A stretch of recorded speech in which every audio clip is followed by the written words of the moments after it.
کہ اس کا آغاز حویلی کے باورچی خانے سے ہوتا ہے، جہاں شیریں کو خان جی کے لیے لایا گیا جوس پھینکتے ہوئے زرمالہ دیکھ لیتی ہے۔ زرمالہ کو شیریں کی حرکات و سکنات پر شدید شک ہو جاتا ہے، کیونکہ شیریں نے خان جی کو بار بار وہ جوس پینے پر مجبور کیا تھا اور ان کے انکار پر فوراً اسے بہا دیا۔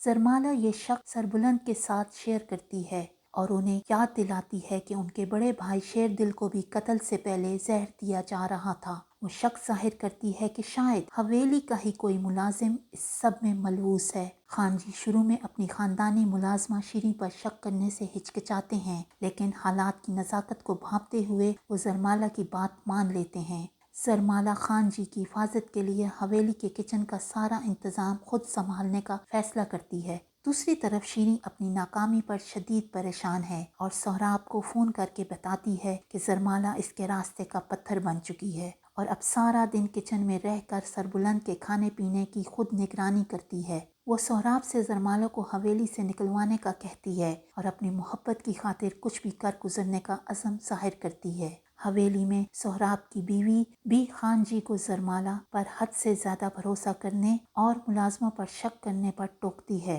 لیکن سربلند صاف کہہ دیتے ہیں کہ اپنی جان اور حویلی کی حفاظت کے لیے وہ ہر ممکن قدم اٹھائیں گے۔ اسی دوران بی بی جان بانو کے غم میں نڈھال ہیں، لیکن زرمالہ ان کا بہت خیال رکھتی ہے اور دونوں ایک دوسرے میں اپنی ماں اور بیٹی کا عکس پاتی ہیں۔ قسط کے اختتام پر خان جی جو زرمالہ کے پاس آتے ہیں اس سے اس کے ماضی کے بارے میں پوچھتے ہیں۔ زرمالہ روتے ہوئے ان پر بھروسہ کرتی ہے کہ کس طرح ایک جنونی شخص اس کے پیچھے پڑ گیا تھا، جس نے اس کے انکار پر اس کی زندگی برباد کی اور اس کے شوہر مدثر کا بے دردی سے قتل کیا۔ خان جی اس کی کہانی سن کر جذباتی ہو جاتے ہیں اور اس سے وعدہ کرتے ہیں کہ نہ صرف اس جنونی شخص سے نمٹیں گے بلکہ زرمالہ کو اس کے گھر اور ماموں تک بھی بحفاظت پہنچائیں گے۔